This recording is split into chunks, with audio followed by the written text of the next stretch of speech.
Le long parcours des parcs de la rive droite qui s'étend du quai Wilson jusqu'à l'ancien palais du BIT, construit en 1924-25 à la suite d'un concours international et qui abrite aujourd'hui l'Organisation mondiale du commerce, invite les touristes et les Genevois à découvrir, sur les bords même du lac, les charmes d'une nature travaillée, jardinée, pelousée et sacraliser les jours de grand beau temps par la vision unique du Mont Blanc.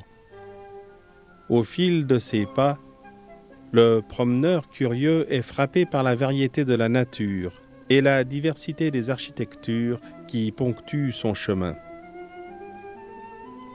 À la succession des parcs correspond celle des anciennes maisons de maître du siècle dernier, auxquels furent peu à peu confiés le soin de représenter une sorte d'unité internationale, européenne et genevoise à la fois.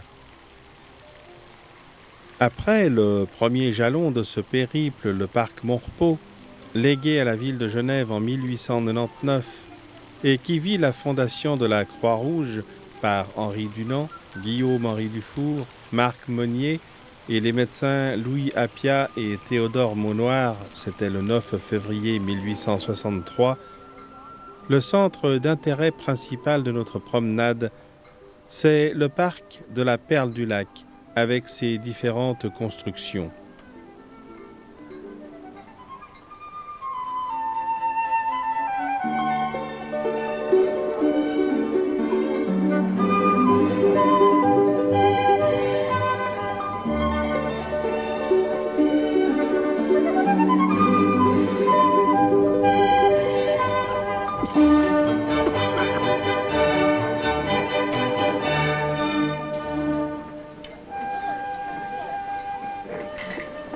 Tout d'abord, sur notre chemin, c'est le chalet suisse et l'orangerie, reconstruit en 1917 sur les fondements d'un bâtiment plus ancien par Adrien Perrault et Alfred Bourry. Il domine la promenade en belvédère et le port. L'ensemble fut transformé plus récemment en restaurant de luxe avec des adjonctions modernes.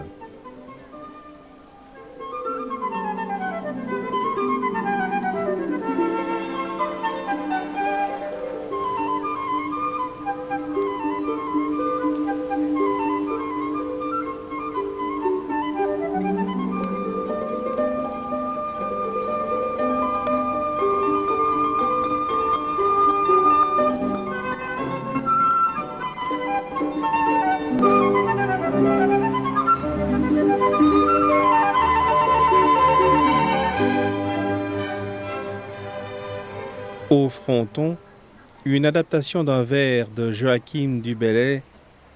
Heureux celui qui sur ses bords peut longtemps reposer, heureux celui qui les revoit s'il a dû les quitter.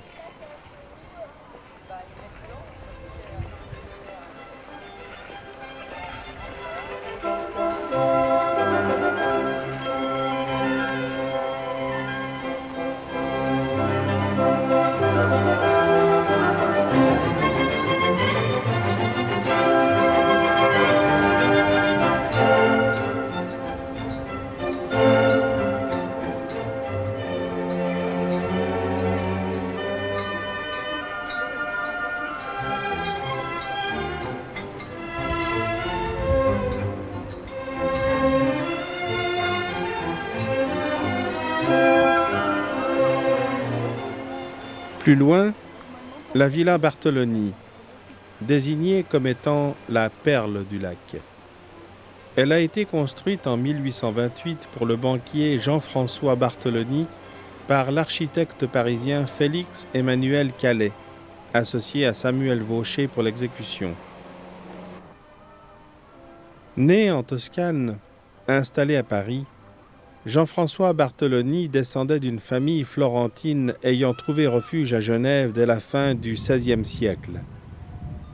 Il choisit un Grand Prix de Rome, capable de s'exprimer dans un style toscan complètement étranger à la tradition genevoise, comme ce fut le cas plus tard pour la construction du Conservatoire de musique de la Place Neuve.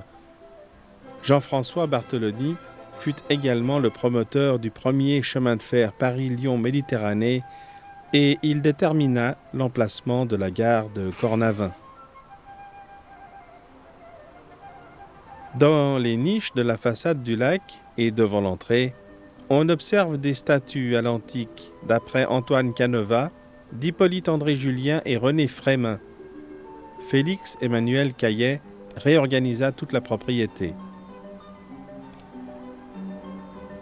La villa abrite, depuis 1964, le musée des instruments de science de la ville de Genève, qui illustre les découvertes scientifiques genevoises des XVIIIe et XIXe siècles et les plus illustres savants de la ville, dont Horace Bénédicte de Saussure et Charles Bonnet.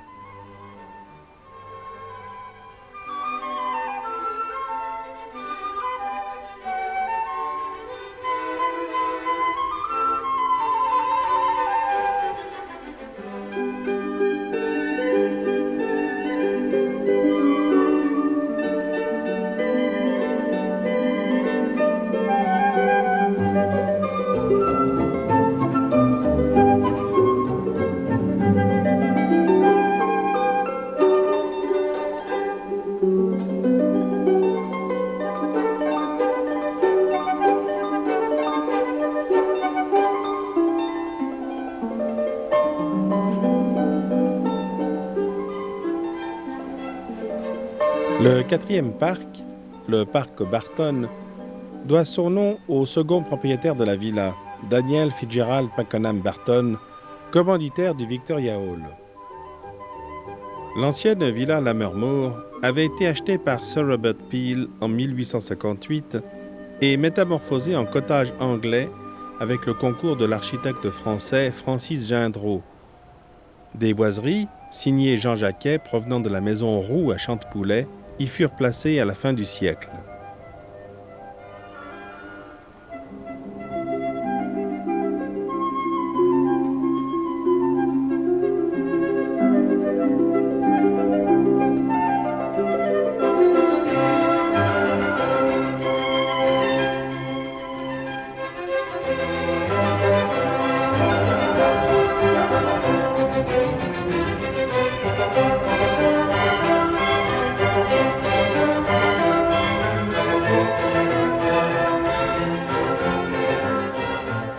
Elle fut restaurée et agrandie en 1960 par les architectes Tsala et Buffa, qui lui donnèrent un style élisabétain bien éloigné de ses origines, pour abriter l'Institut universitaire des hautes études internationales.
Dans le parc, on peut admirer une statue de la Terre, un bronze réalisé en 1921 par James Vibert et au-delà, un bronze de l'auteur de Don Quixote, Dom Miguel de Cervantes.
Pour faciliter aux touristes la visite des parcs et du quai Wilson, un sympathique train permet de faire le tour de ces merveilles sans trop d'efforts.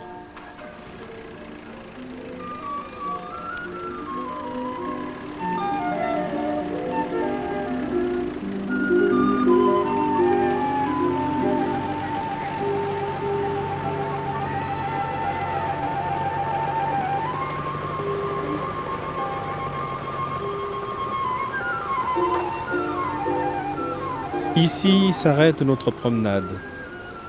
Plus loin, le 5e parc, ancienne propriété Bloch, fut acheté par la Confédération pour l'édification du Bureau international du travail.